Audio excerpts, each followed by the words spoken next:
This is the third video in the Introduction to Strategy for the ERPsim manufacturing game. This is really, the video is presuming that you are first using my textbook, the SAP Labs and textbook, and you have some ERPsim experience, and of course part of that being SAP experience. Maybe you've done the distribution game, the SAP Labs. You have some manufacturing game knowledge, and if you've done the SAP Labs 1 through 3 within my textbook, certainly you have some basic information. And then if you've completed Lab 4 within my book, you also know the production process. It also presumes you've watched the first video and preferably the second video as well, and that you go on to watch the fourth video. So these all go together, but they're kind of divided so that if you need to go back, you can just watch what's specific to you and your role.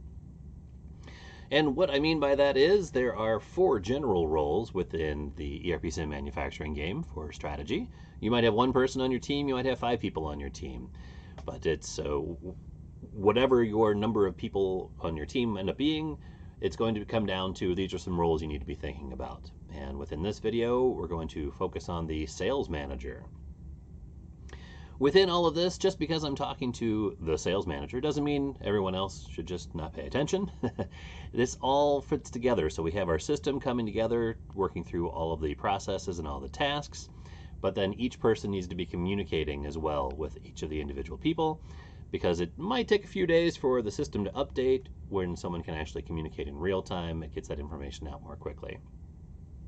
Now, as far as strategy is concerned for the pricing manager, the sales manager, pricing is revenue. Marketing is an expense. And if we're looking at a strategy where we're trying to increase profit or net income, revenue minus expense, well, there we go. The sales manager has both sides.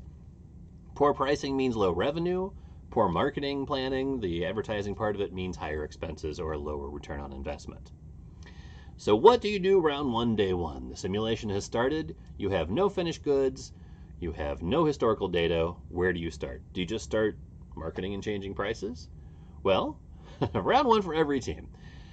Everybody's developing some sales history. No one has anything to start with. Every time the simulation is started, it's a whole new set of product preferences throughout the regions.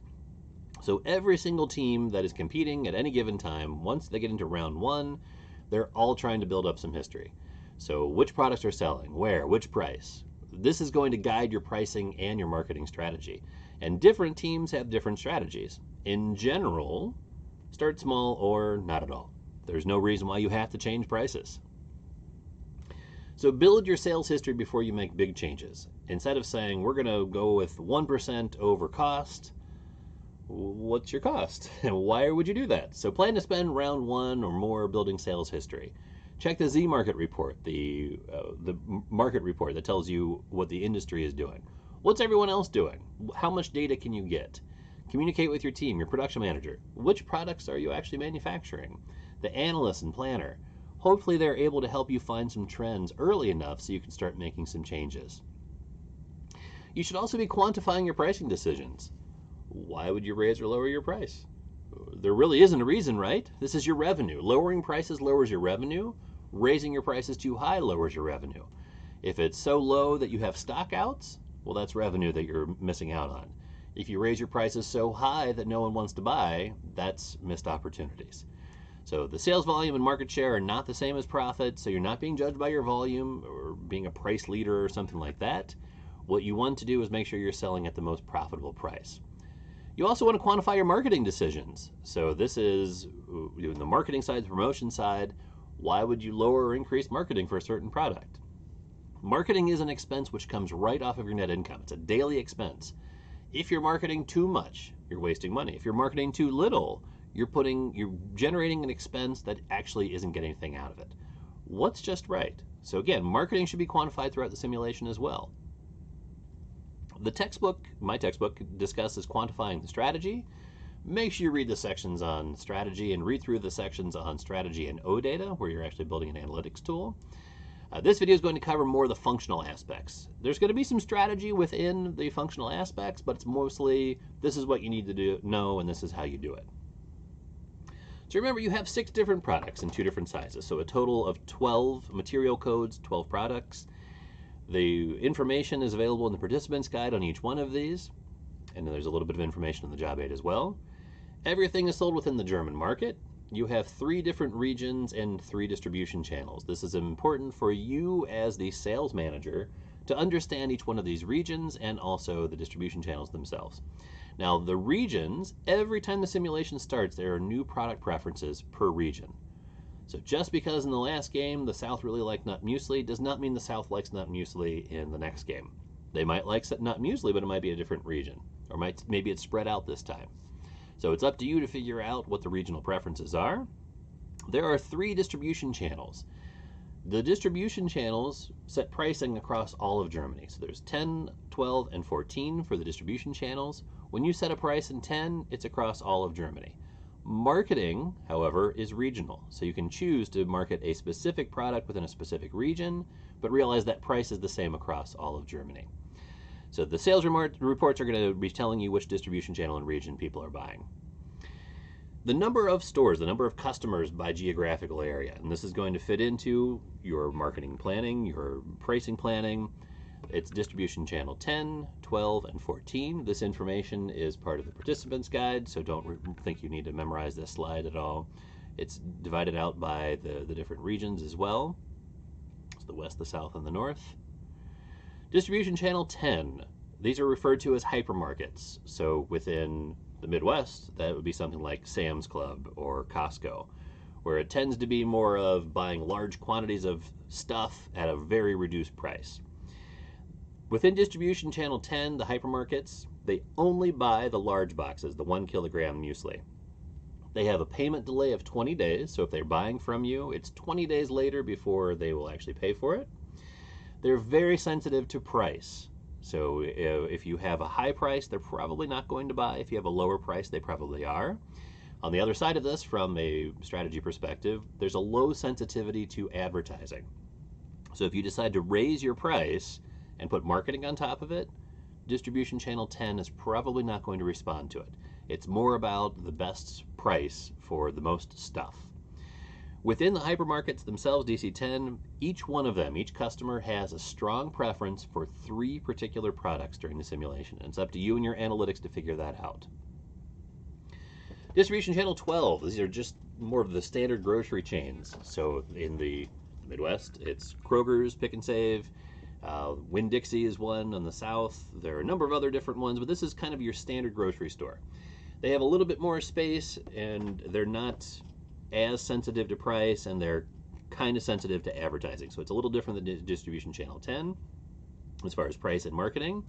They buy both the large and the small boxes, the half kilogram and the 1 kilogram, and their payment delay is 10 to 20 days. So after the sale is made, it's 10 to 20 days later that you'll receive cash for it. They have a strong preference throughout the simulation for 4 particular products. So each time it starts, each customer will then be given a product preference for about 4 different products. The final distribution channel is independent grocers. These are smaller corner store type stores. They don't have as much of a footprint, so they can't have as much. They only buy the small boxes. So there's a payment delay for them of 1 to 20 days. It depends. So you might get your cash a little quicker.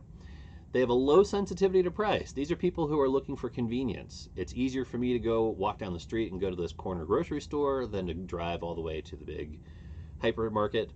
So they are not as sensitive to price, and they are sensitive to marketing. So your advertising is going to make a more of an impression in distribution channel 14 than the other 2. The distribution channel 14, each one of these customers have a strong preference for 2 products during the simulation. And of course that means that each customer is probably only buying 2 different products. And again, you can find this information within the participants guide, but realize that there are certainly more independent grocers than there are the regular grocery stores, and there are even fewer of the hypermarkets.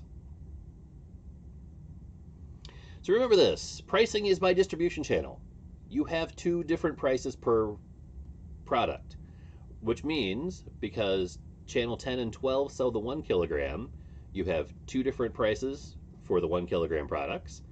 And because channels 12 and 14 sell the half kilogram products, you have 2 prices for the half kilogram products. Marketing, however, is regional. With 12 different products, 12 different material codes, 3 regions, there are 36 possibilities for marketing. Now, what is the marketing in here? It's not quite the 4Ps if you're familiar with those. This is just the promotional side. It's just advertising. It is not anything specific. Whatever you believe that is, that's what it is. TV, radio, billboards, whatever. It doesn't matter. Just realize that by having the right amount of investment in your marketing, you're adjusting the demand curve in favor of your product. So regardless of your price, people are more interested in your product over other people's. Now, this needs to be measured and quantified. What's your return on it? If you are wanting to raise your price and put marketing on top of it, when do you break even on that? How do you know that you're going to make money? And that's going to take your planner, your analyst working together to try to help you with the analytics on this. How often do you change prices? Every team is different. Some teams rarely make changes. Other teams change it every simulated day. Every time they get an updated report, they make a change. What's your team strategy? And it might come down to how many people do you have? If you have 5 people on your team, making pricing changes more often is possible. If it's just you, you'll be lucky if you're keeping up with production. So you might not change your prices. So in thinking about this, unlike production, pricing isn't as critical.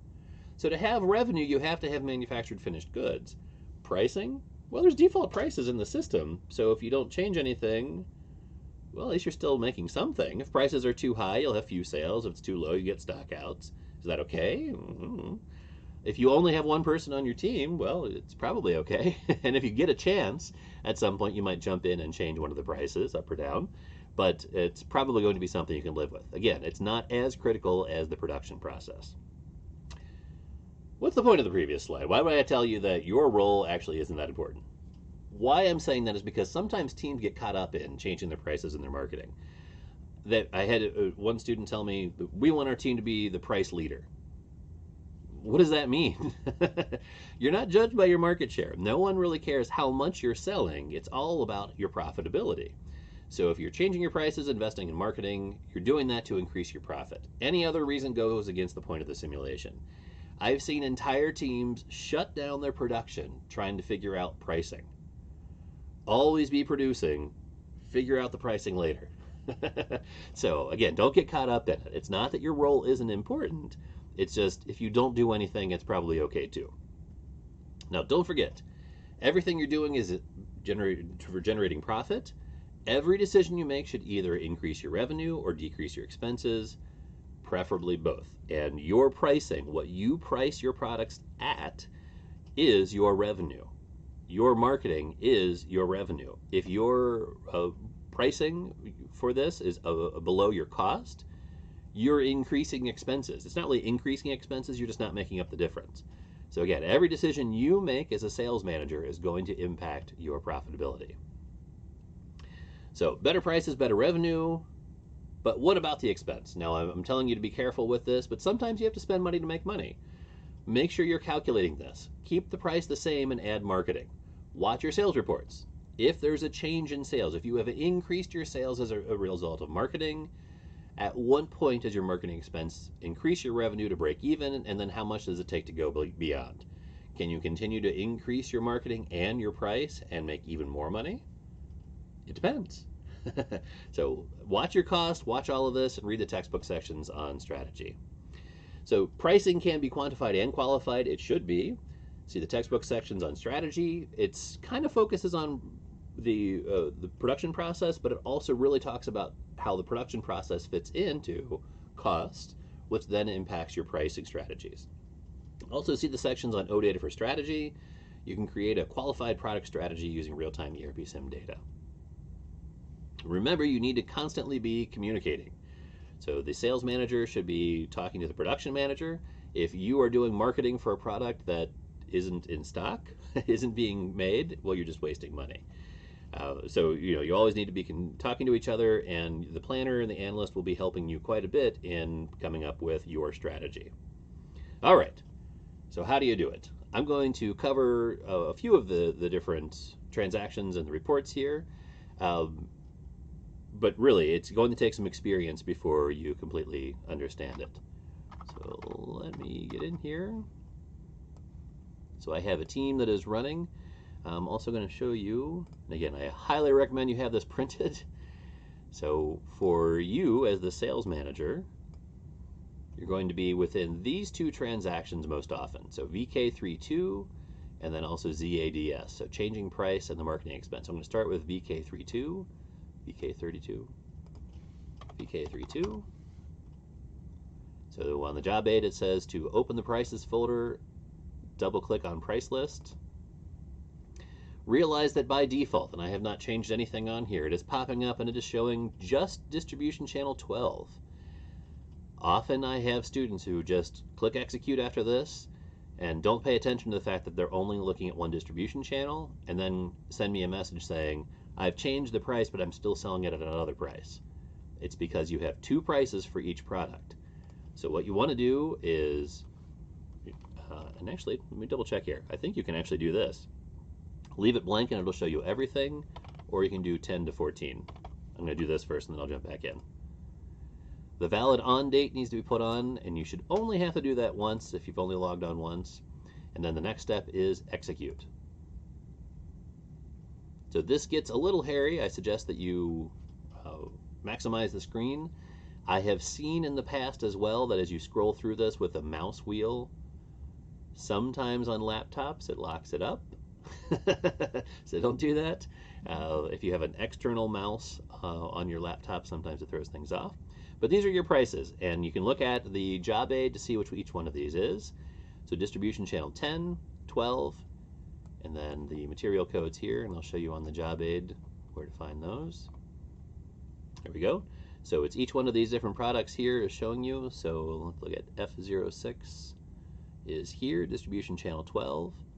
And then we also have F16 for the 1 kilogram, and that's distribution channel 12 here. So F06, F16, that's both. Oh, look at that, I can hover over it. It's funny, this is a whole new system. I'm learning it as well. So the mixed fruit here is F06 and F16. And how did I do that? Oh, I saw it pop up. Okay, doesn't matter. Just realize that these are the default prices here.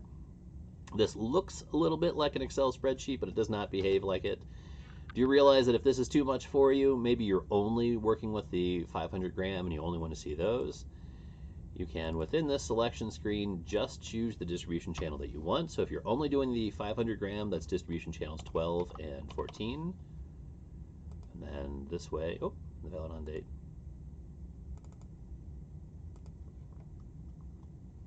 So now you're only seeing the and they're, oh, okay, all right. You're only seeing them, you're seeing these because they're also part of distribution channel 12. The F01 is still on there. I'm going to show you a way of getting just that on there, though. Sorry, here I'm fumbling through this as I'm showing you how to use it. If you just want to see the half kilogram, here we go. And then you can add in material codes as well.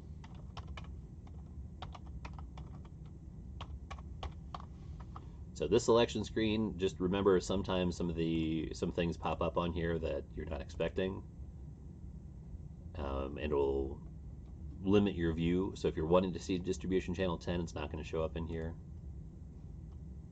There you go. So this is just showing the half kilogram here, and I can show you. Oh,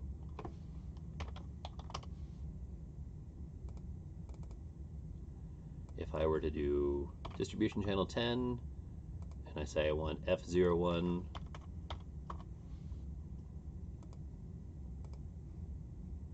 and valid on. Nothing is showing up. Do you know why? Distribution channel 10 does not sell the half kilogram. So that's the kind of thing, as you're going through these parameters, if things aren't showing up the way you want them to, it's probably because you chose something that's incompatible, or this valid on. Valid on is new for this system, by the way. I'm still not used to it. So there we go. Distribution channel 10 just showing the 1 kilogram. So just realize all of this goes in here. I do recommend for you, and I'm just going to show one of them because, oh, the valid on. I'm just going to show you this. I sometimes have students who type in quickly and then they click save. Save. I recommend you click enter beforehand, and it'll actually format it so you can see where the comma is. So, you're not doing 46 million or 46,546. All right, that's VK32, and again, I'm not getting into strategy with it. I'm just showing you how to change things. The other one was ZADS, the marketing. So this is all 12 products, all 3 regions. So a number of different combinations here. Each one of these, and I'm going to go ahead and tell you from a strategic perspective, this is a daily amount. So if you put in, whatever, 50 for this, that is 50 euros per day, per region, per product. It goes into effect the next simulated day. So if you were to put in 50, is that enough? I don't know. It's up for you to decide. I can tell you that 1 is too low and 100 is very aggressive. It's somewhere in between. What that is entirely up to you. And I'm going to show you another thing that is not a good idea strategically. This is called carpet bombing. So think about this from a marketing perspective. I have all 12 of my products, and in the north I am bombarding everyone with my advertising. I'm competing against myself. That is not a good strategic decision. So 50 might be too much, it might be too little. Maybe I can put in 50 and raise my price quite a bit and then get the return on there. But what you want to do generally is have 1 product per region that you're doing marketing.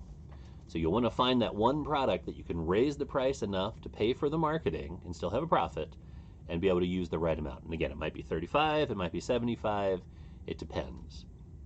You'll have to quantify that. Now, an item to note here, there is an option for clear. Clear does not save. Clear clears. You have to click save for it to go through. 2 bits of advice here. I'm giving this role to the sales manager. 1 person should be doing this. And within VK32, it's an actual SAP transaction. And if you try to go into it twice, I'm going to try to do that here. And show you what happens. So I have VK32 opened up in 2 different windows.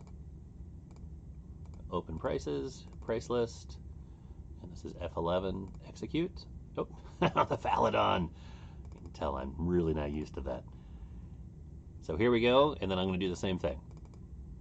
10, F11, and I'm going to remember Valadon this time.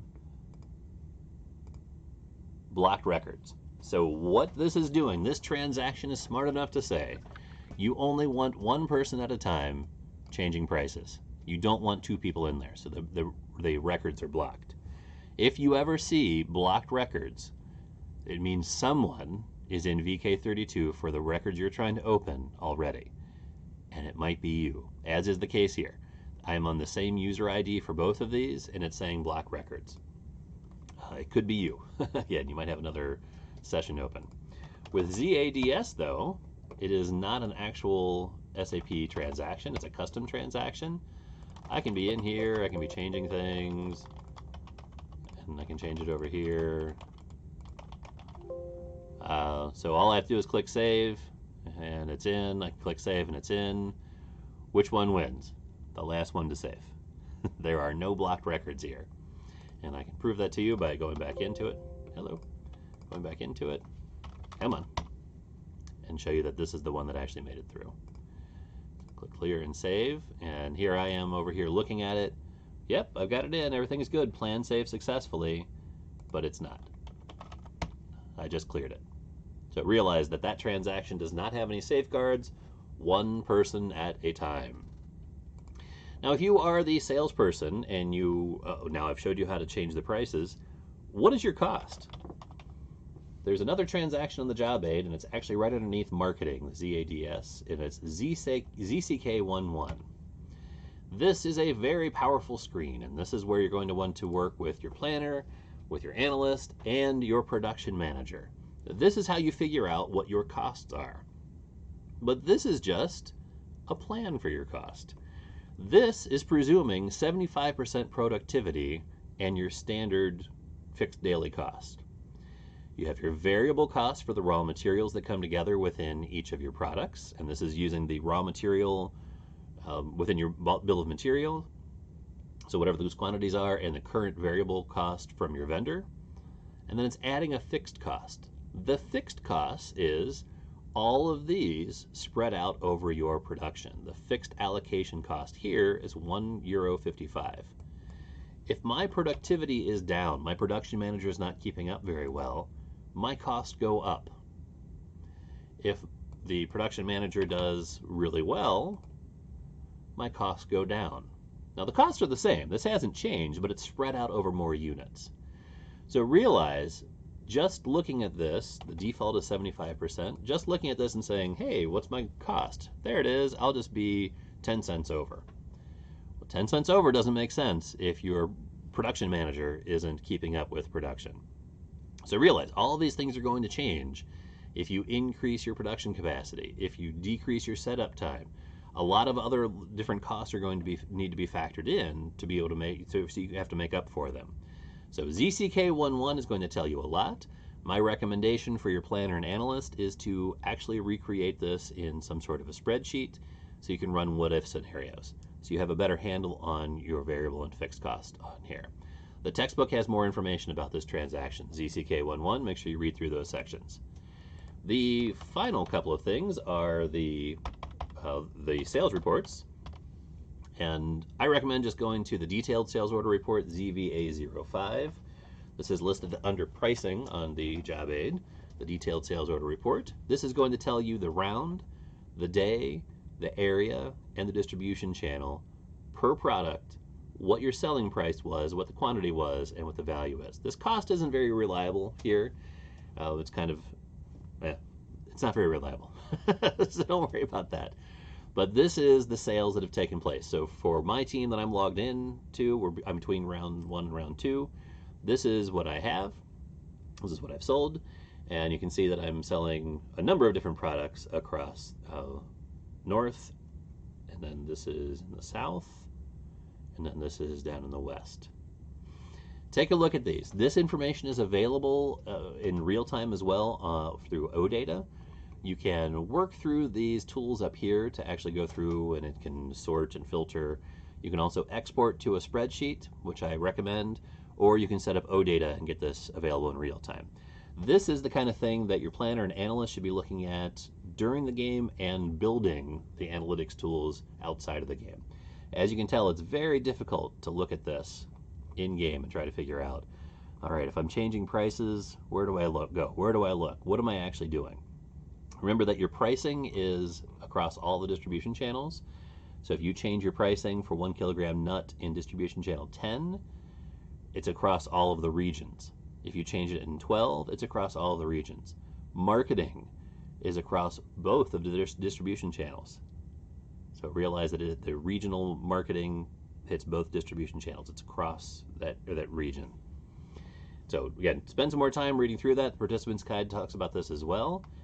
The last report that I'm going to show you, and it looks like my, there it goes, Z Market. And this is an industry report. Now it's just me in here at this point, so it's really just showing my sales reports. But realize that this is showing information on the industry. So it's showing, this is how much is being sold in the north, the south, and the west. It does not show distribution channels, the total value being sold, the quantity, and then the price that 1 kilogram nut muesli was sold. Something to note here, there's only one 1 kilogram product here, and there's 4 of the half kilogram, which means there's an opening in the market. There are at least 2 half kilogram products and 5 1 kilogram products that aren't even being sold. So that probably means stockouts. So make sure you go through these. If you can combine these two together, so your planner, your analyst pulling these two together, you can actually do some interesting things and see where you are and how you compare to the market. So there's the how-tos. Again, you'll need some experience before you really understand these. Take a look at the participants guide, read through my textbook as well. Make sure you have the job aid handy. I highly recommend that you print it. It's too much for your screen. I'm already going through lots of different things on here showing you how to use these transactions. Have the PDF in printed form. Remember, it's an overview of the game and presumes you know what you're doing. Remember your resources. You have the job aid, the participants guide, the manufacturing game slides. There's more information on those. The job aid isn't always intuitive. My textbook talks about strategy and kind of walks through a lot of these things, and also my YouTube videos, and hey, subscribe.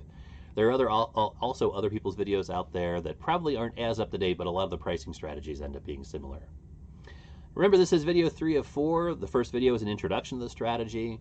The other 2 videos give an overview of the roles, production manager and the combined analyst and planner. They're separate, but everyone in your team should be watching them. So cross-training, understanding role limitations, and then somebody else might look at your role and say, oh, have you thought about this? So remember, there are multiple roles within your team. Everybody should be talking to each other, and this is video 3 of 4. The next video, video 4, will cover the combined planner and analyst role.